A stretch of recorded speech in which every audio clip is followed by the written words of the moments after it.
Last time on Rocan Motor Company, we disassembled and cleaned the Bridgeport milling machine. This time on Rocan Motor Company, we'll be cleaning, and if you couldn't have guessed, reassembling the Bridgeport milling machine.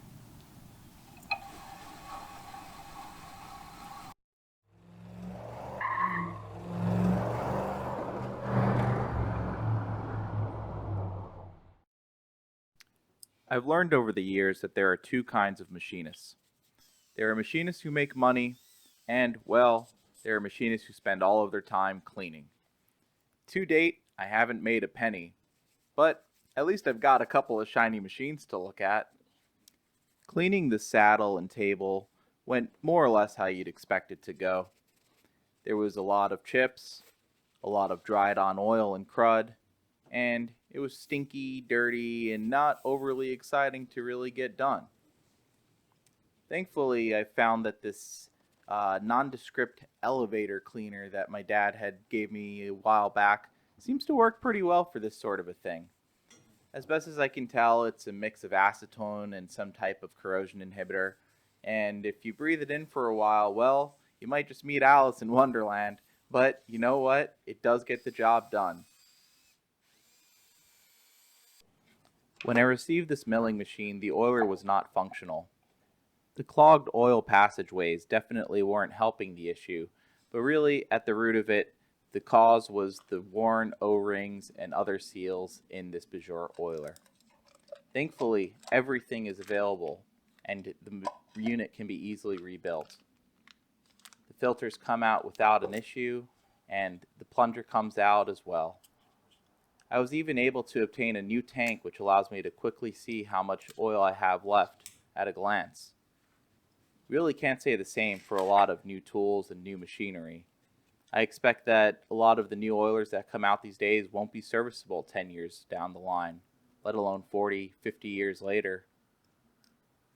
I don't know if anybody will inherit this, but you know what? It'll continue working so long as I have it, and I can't ask for more than that.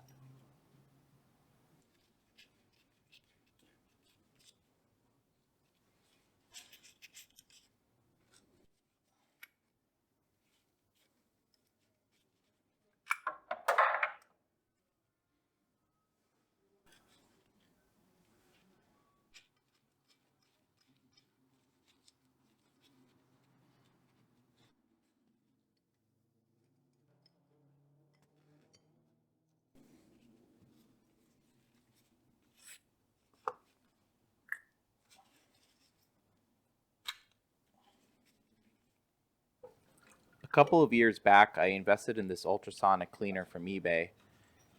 It was relatively inexpensive, and other than a failed power switch, which was easy enough to bypass, it's treated me very well. It's rebuilt many carburetors, many engine parts, and generally it's just made my life a whole lot easier. It made short work of this assembly, and reassembly was the reverse of disassembly. The spring went in without any drama or fuss, and I even remembered to put everything together in the correct order.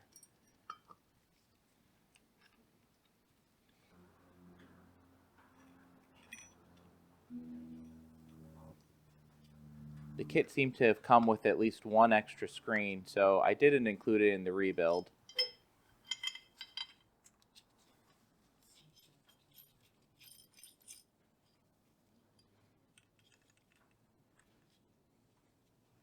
I also took some time to make sure that the piping was routed correctly, the T was aligned to the side, and that everything was tight and should continue to function for years to come. This was probably unnecessary, but I pre-soaked the filter with some oil to help it draw oil in the first time.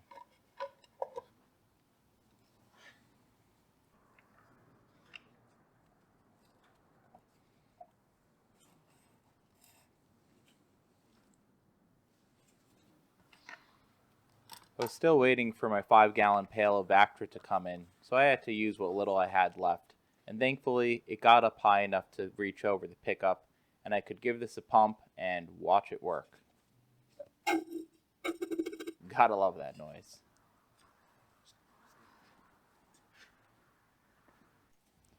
Nothing like following up some back-breaking work with a little bit of nut splitting. Of course, you gotta face the nuts after you split them. You don't want to have any sharp edges or rough, uncut surfaces to be found by the next owner of your machinery. This was a relatively quick process and was probably not necessary, at least for the saddle lead screw, considering I replaced it entirely. But while I was in here, it was easy enough to do. I added a felt washer between the nuts, and I can sleep easily knowing that these nuts should provide me many years of service to come, greatly increasing the amount of adjustment I have in the split nut design.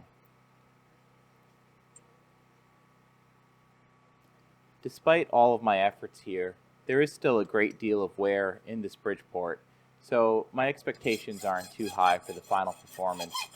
But getting the backlash out of the lead screws really does help a lot, and with the DRO, it should do good work for me, even without me taking the time to scrape the ways and make everything 100% perfect.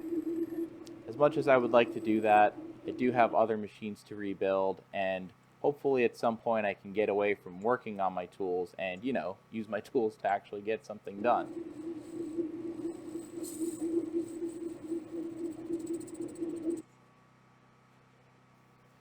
At some point in its life, this mill had been dropped, bending the Y lead screw and also taking this dial holder with it.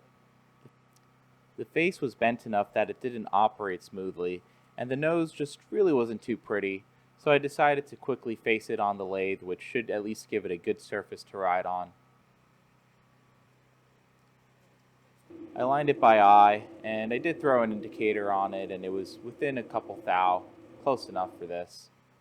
I almost got full cleanup, but in fears of making this part too thin, I just went for minimum cleanup to have a good surface.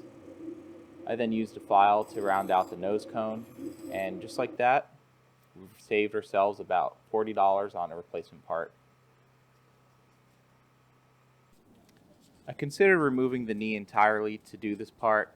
We found it was just easiest to remove the gib while everything sat in place. I did my best to clean the bevel gear and inspected the gib condition as well as the ways while I was in here, and I found everything to be serviceable. So using lots of WD-40, compressed air, and a bit of time, I did my best to scrub the surfaces and make sure everything is clean. The gib fought me a little bit on the way out. These have a tendency to wedge in place, but by lowering the knee while unscrewing the gib, I was able to remove it without any hassle. You do have to be careful here. Oftentimes you'll find these gibs with the tang at the end broken off, which limits you from being able to adjust the gib.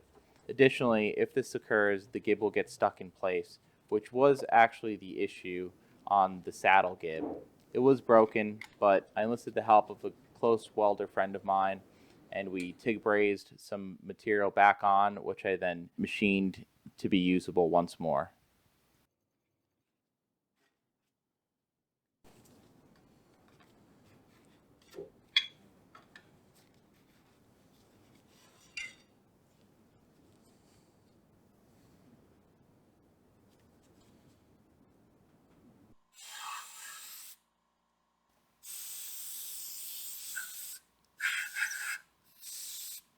Just as I did to the ways, I used a fine India stone to remove any burrs. The goal here is to remove as little material as possible, simply knocking down the high spots that come about as chips and other debris work themselves into the ways and upset the surface. I mostly go by the feel of my fingertips and the pitch that I hear coming off of the metal to know when I'm done. But it only takes a couple of minutes, and in the end you end up with a much smoother surface. You can see the significant wear in the top of the knee here. I'll just have to live with this. It won't be my main machine, and it'll really just be used for second ops, tapping some parts, things of that nature, so I'm not too concerned if this machine has significant wear on it.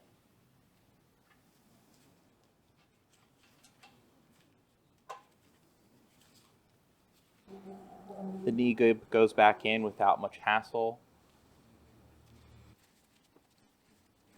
and I quickly adjust it. Once I have the saddle and everything back assembled, I'll come back in and do a final adjustment and make sure everything feels just as tight as I would like it to be. New felt wipers are installed and the cap's tightened on. And at this point, we're just about ready for the saddle to go back in.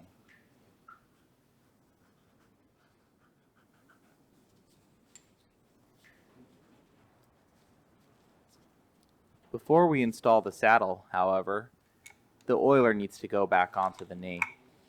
It's just a bit easier to get to it now. With the saddle in place, it's just a little bit less room to work, so may as well do it now. Before the saddle goes on, the rear chip guard must go in, and then the saddle. New felt wipers are installed, after oiling them, of course. And the cover is tightened on. The same is repeated on the back side of the saddle. And don't forget to leave your screwdriver in place for later. This way you'll be able to find it when you need it most. Off camera, I installed the Gib and quickly just gave everything a feel to make sure there wasn't any issues. Next, the oilers can go back on. Interestingly enough, after cleaning, these tubes seem to have gotten a little bit shorter. They fit much more tightly than I remember them fitting when they came off. But thankfully, everything went back in place where it was meant to go. The manifold gets secured to the bottom of the saddle. Then the main hose can be reconnected to the oiler. The flare fitting is tightened up. And then we can route each hose. I did make sure to blow air through all of the passageways on the saddle before reassembling, as well as on the cross nut. One hose gets connected to each split nut, which keeps everything lubricated. A lot of people will put grease on the lead screws, which is absolutely what you do not want to do. It's how you attract chips, dust, and other debris, which ultimately just make things wear faster. Use oil, and the oil will flush out over time. Sure, it's a bit drippy, but it'll keep everything running smoothly for many years. With the nut holder reinstalled, we can put in the remaining clips to hold down all of the oil passage lines. And of course, give everything one final push to make sure it moves smoothly and confirm functionality.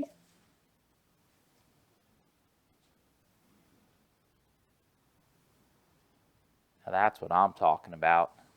And it seems the other oilers are working correctly as well. We continue by reinstalling the new lead screw.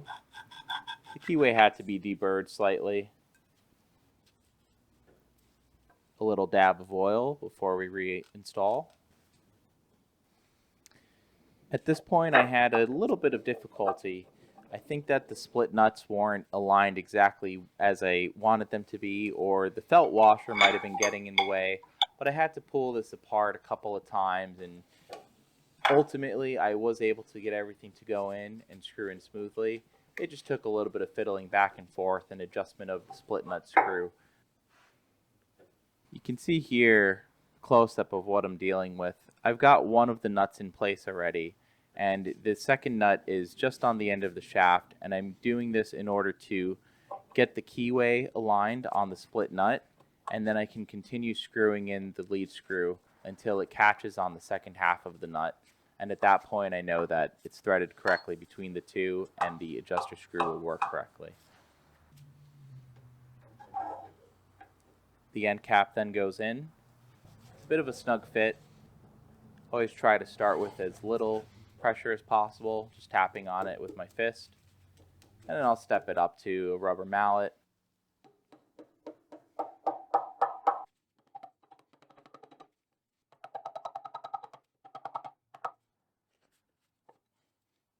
And once the cap is seated, I grab the 4 socket head screws and tighten down the cap.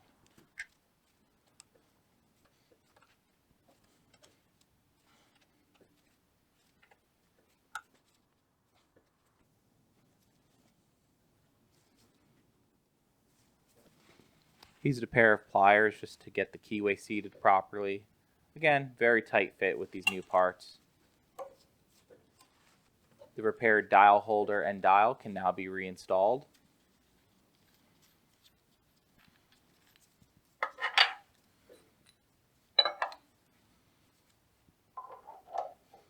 Again, the fit is a bit snug, but I'm just confirming that there's no debris or anything else holding up the show.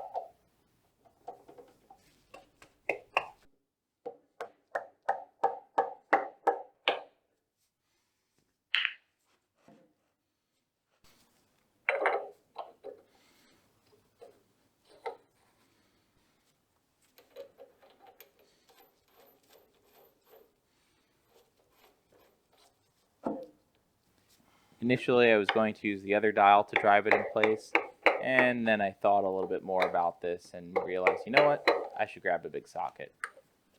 A couple of whacks with the big socket seats everything, and then the old handle can go on.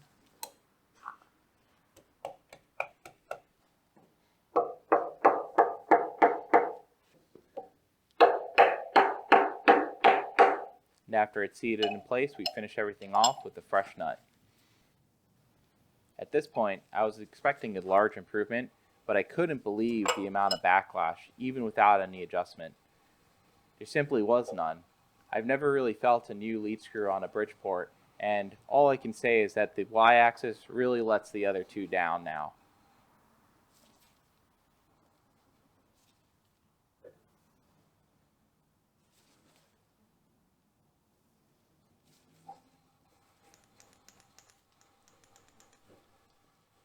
Boy, that sure is smooth.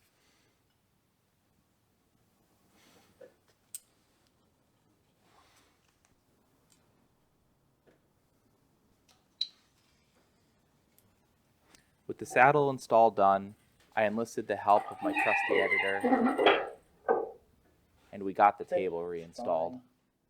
Okay, you can relax it more. You can relax all the way. Okay, slow down, slow down. Oh, you said relax. Yeah. Okay. Hold on, stop there. Tighten that up, tighten that bean.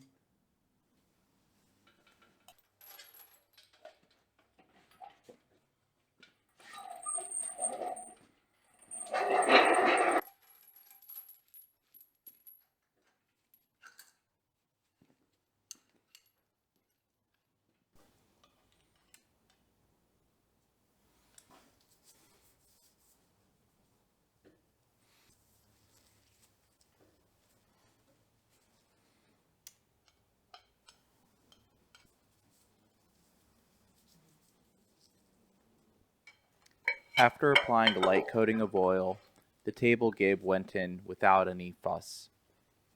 This gib didn't require any shimming, but the saddle gib did. Unfortunately, I wasn't able to record that, but there are plenty of other YouTube videos showing this process. H&W has some really good videos on how to do it.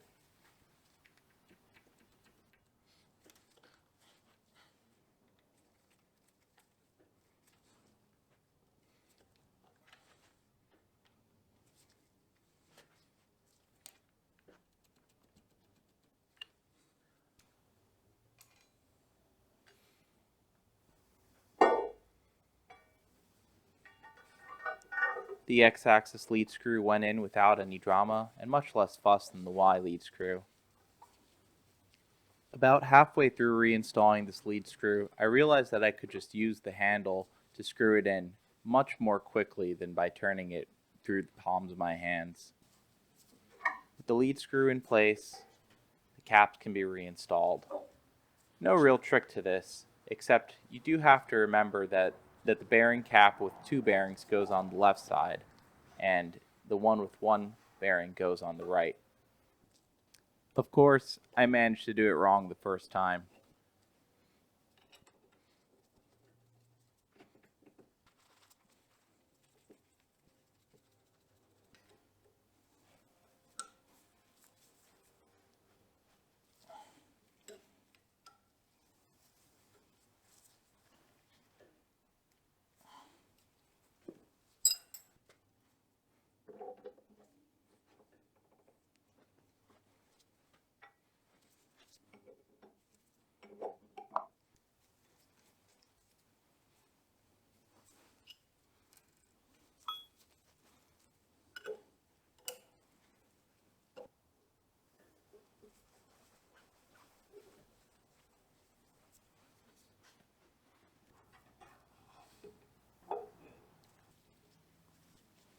second cap goes in just as quickly as the first.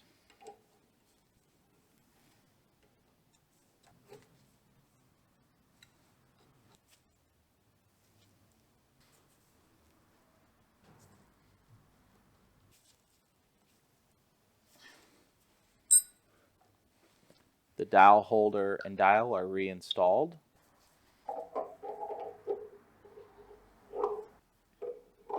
The handle is put back in place, and the nuts tightened.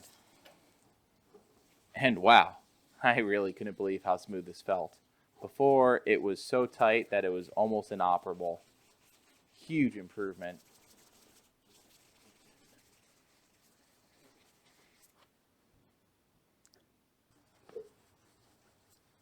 I am speed. Just look how fast this thing can go.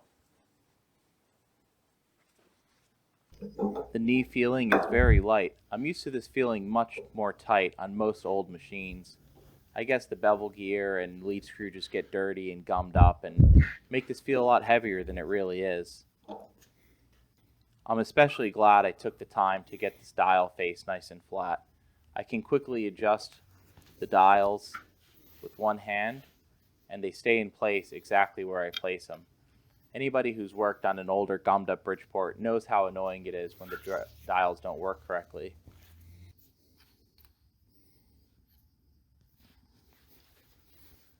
I'm real happy with how this oiler turned out. That's going to make my life a whole lot easier. And just like that, the Bridgeport is done. Well, done for the time being anyway. I still have to rebuild the spindle and head on this machine, but I've got other things to do. There's plenty more to come, so please remember to like, subscribe, and hit that notification icon so that you get all of our updates. Plenty of more machines to rebuild, and we sure do hope that you'll tune in. That's all for Rocan Motor Company.